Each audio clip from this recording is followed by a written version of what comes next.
PDP प्रमुख महबूबा मुफ्ती ने केंद्र सरकार की ओर से आवामी एक्शन कमेटी और जम्मू कश्मीर इत्तेहादुल मुस्लिम पर प्रतिबंध लगाने पर कहा है कि यह बहुत बुरा है, यह अच्छी बात नहीं है। मुझे समझ में नहीं आता कि एक तरफ भारत सरकार उमर फारूक साहब की संवेदनशीलता को समझते हैं और उन्हें Z+ श्रेणी की सुरक्षा देते हैं, वहीं दूसरी तरफ उन्होंने उनकी पार्टी पर प्रतिबंध लगा दिया है। आखिर वे अपनी बाहुबल की नीति कब तक जारी रखेंगे? मेरा मानना है कि ऐसा नहीं होना चाहिए। साथ ही मुफ्ती ने कहा, आपने लंबे समय तक बाहुबल की नीतियां अपनाई है, अब आपको नरमी दिखानी चाहिए। जो हुआ है, अवामी एक्शन कमेटी हो या इत्तेहादुल मुस्लिमीन हो, ये अच्छी बात नहीं है। आप सब लोग जानते हैं जो मीरवाइज उमर फारूक साहब हैं, वो खुद विक्टिम हैं।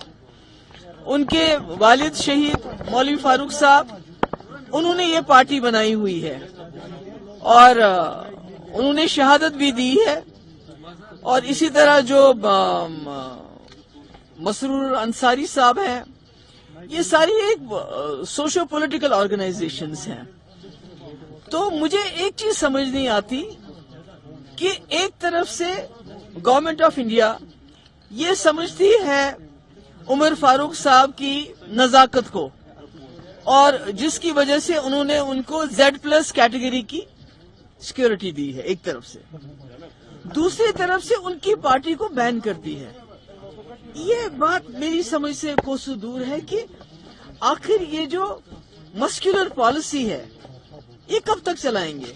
या तो ऐसा है कि ये मौलवी उमर फारूक साहब हो या जो ये दूसरी जमात है इत्तेहादुल मुस्लिमीन अंसारी साहब हो, या तो गवर्नमेंट ऑफ इंडिया इनको ब्लैकमेल कर रही है किसी चीज के लिए कि आप ऐसा करो, आप ऐसा करो।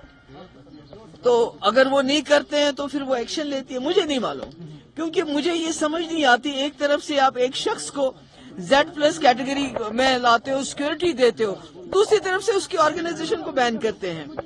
तो मैं समझती हूँ, मेरा ये ख्याल है कि ये नहीं होना चाहिए। आपने बहुत मस्कुलर पॉलिसी इख्तियार की, अब कहीं ना कहीं लोगों को हीलिंग टच की जरूरत है, नरमी की जरूरत है। तो ऐसे में जब आप एक रिलीजियस हेड के खिलाफ इतना बड़ा एक्शन करते हैं, तो कहीं ना कहीं कश्मीर के दिल और ज्यादा आप तकलीफ पहुंचाते हैं।